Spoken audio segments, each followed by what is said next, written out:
차길령의 교육칼럼 애청자 여러분, 안녕하십니까? 차길령입니다. 우리는 보통 특별한 일이 생겨야 감사라고 생각합니다. 좋은 일이 생기면 감사원금도 드립니다. 하지만 현실에 어떤 특별하게 좋은 일이 없으면 감사하지 않습니다. 그런데 여러분, 주님은 주님만으로 감사하는 자에게 놀라운 축복을 주시는 분입니다. 감사할 것이 하나도 없어 보이는 상황에서도 감사하는 사람에게 주님은 축복을 주십니다. 그래서 우리는 아주 작은 일부터 감사해야 합니다.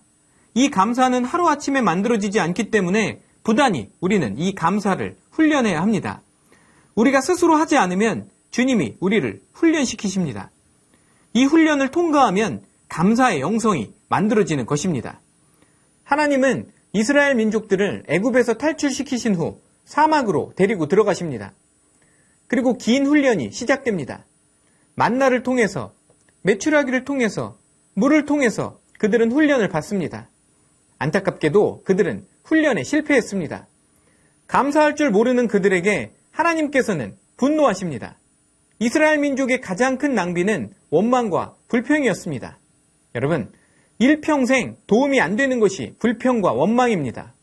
그들이 감사했다면 성경의 역사는 바뀌었을 것입니다. 우리는 역사를 통해서 교훈을 얻어야 합니다. 요한복음 6장을 보면 오병이어 이야기가 나옵니다. 여러분, 이 이야기의 핵심이 무엇인지 아십니까? 예수님께서 제자 빌립에게 물어보십니다. 우리가 어디서 떡을 사서 5,000명이 넘는 사람들을 먹이겠느냐? 이렇게 말씀하신 것은 친히 어떻게 하실지를 아시고 빌립을 시험하고자 하신 것이었습니다. 빌립이 어려운 상황만 자꾸 이야기합니다. 그때 안드레가 한 아이의 도시락을 가지고 왔습니다. 그 도시락 안에는 빵 5개와 물고기 2마리가 있었습니다. 그리고 또 안드레가 예수님께 이렇게 말합니다. 그러나 이것이 이 많은 사람에게 얼마나 되겠사옵나이까? 제자들과는 달리 예수님은 그 작은 도시락을 소중하게 생각하셨습니다. 그리고 그 도시락을 축사하신 후에 사람들에게 나눠주기 시작하십니다. 여기서 축사하셨다는 것은 바로 감사하셨다는 것입니다. 그리고 우리가 잘 아는 그 놀라운 기적이 일어납니다. 5,000명이 넘는 그 많은 사람들이 마음껏 먹고 남은 떡이 12바구니에 찼습니다. 여러분, 아주 작은 것에서부터 감사해 보십시오. 작은 감사가 큰 감사를 가지고 옵니다. 이것이 성경적인 원리입니다. 옆에서 누가 아무리 비관적인 이야기를 하더라도 개의치 말고 믿음의 눈을 뜨십시오. 감사는 현재 눈에 보이는 것, 그 너머를 보는 믿음에서 나옵니다. 예수님은 남자만 5,000명이 넘는 사람들을 먹이실 하나님의 역사하심을 믿으셨기 때문에 미리 감사 기도를 드리셨습니다. 여러분, 감사하는 마음은 씨앗입니다. 감사하는 마음은 작은 것 같지만 그것을 하나님께 심으면 하나님께서 반드시 열매를 맺게 하십니다.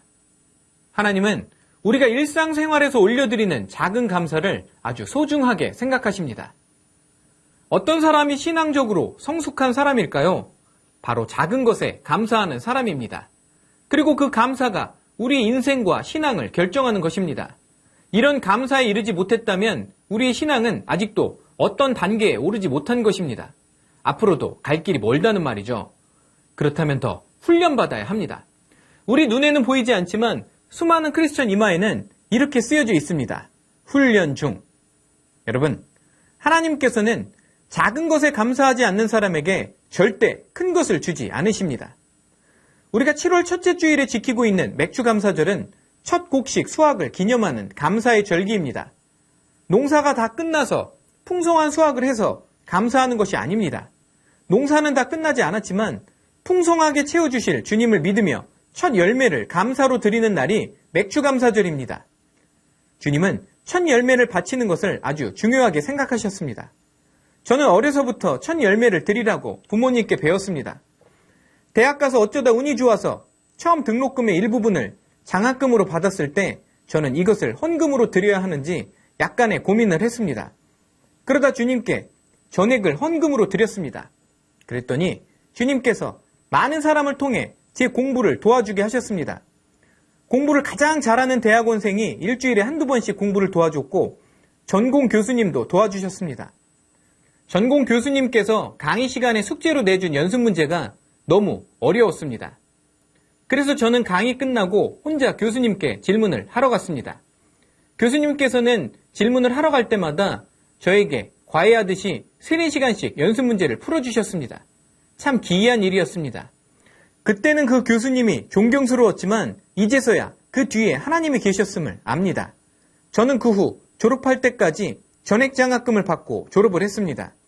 그리고 아르바이트에서 처음 번 월급 전액을 드렸고 강연을 처음 시작했을 때 받은 첫 강연비도 전액을 주님께 기쁘게 드렸습니다. 이렇게 첫 열매를 주님께 드리자 주님은 늘 놀랍게 갚아주셨습니다. 들어쓰심이라는 책을 쓰신 안차노 선교사님은 아프리카 용맹한 마사이족 24개 지역에 복음을 전했습니다.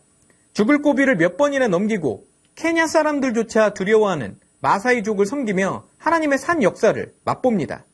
마사이 지역에서 가장 힘든 일은 건기에 소를 몰고 이동을 하는 것입니다.